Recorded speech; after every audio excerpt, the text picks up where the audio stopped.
Thank you, Your Excellency, Archbishop Charles Brown, the Papal Nuncio to the Philippines, and the Dean of the Diplomatic Corps, the distinguished members, excellencies of the Diplomatic Corps, and may I say that the ladies of the Diplomatic Corps have put a new spin on our national costume.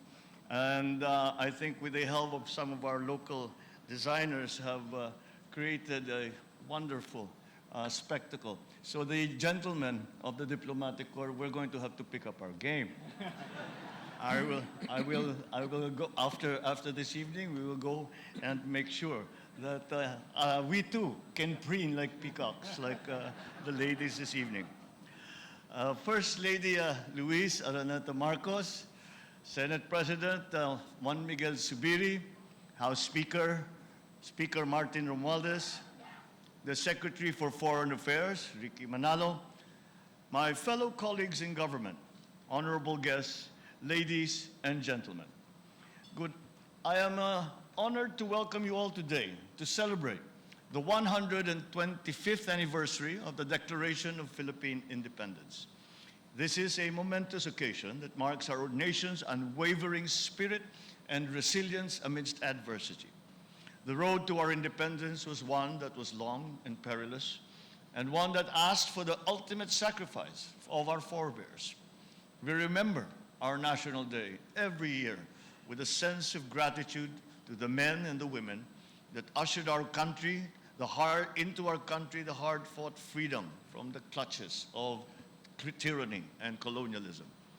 Truly, the Philippines has gone a long way as a sovereign state, as a member of the international community since its birth as the first republic of Asia in 1898. Our country has since stood shoulder to shoulder with many countries on many circumstances, in war and in peace, and has built down the road strong ties with many nations over the years in pursuit of our national interests. We have been at the forefront, either as a lead or as a proponent, in the global discourse supporting peace and security, social and gender equity, migration, climate change, and other consequential issues in the global agenda. Guided by our independent foreign policy, we continue to conduct our external affairs with national interest as the primordial guide. Our decisions will be grounded on what we determine is best for our people and for our country. We uphold respect and dignity in our dealings with other countries and expect the same and have received the same from all other countries. We engage everyone. We are friends to all and enemy to none. Excellencies, ladies and gentlemen, today's celebration has taken a whole new different meaning as we mark this occasion with renewed hopes and spirited resolve to rise anew as a nation, not from political oppression this time, but from economic scarring engendered by the crippling and lingering effect of a pandemic.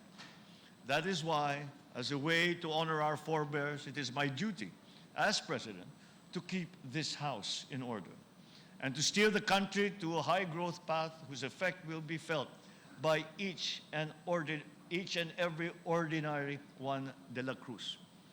Excellencies, ladies and gentlemen, as we hoist the Philippine flag on this occasion, we hoist it with the same dignity and pride as it was first unfurled 125 years ago in Kawit, Cavite. May this year's celebration and commemoration of the 125th Independence Day be a continuing reminder to us Filipinos that it is only in unity and solidarity as a nation that we will be able to safeguard the freedom won by our ancestors. As we look back on our storied past, let us not forget to gaze upon the horizon where the promise of a brighter future awaits. It is our shared responsibility to foster a society that upholds democracy, social justice, inclusivity, so that every Filipino can flourish and contribute to our nation's growth. From where our country stands now, we recognize that challenges will continue to test our mettle as a nation, but with unity and solidarity of the Filipino people, we can endure even another 125 years with our heads held high. On this note, I ask you all to join me in a toast to our friends from the diplomatic community. May we continue to strengthen the ties that bind our countries and peoples together. Let us always look for ways to take our relations to new heights. To our colleagues in government and partners from the private sector, let us continue to draw inspiration from the courage and determination that of our ancestors as we work hand in hand to better the lot of every Filipino.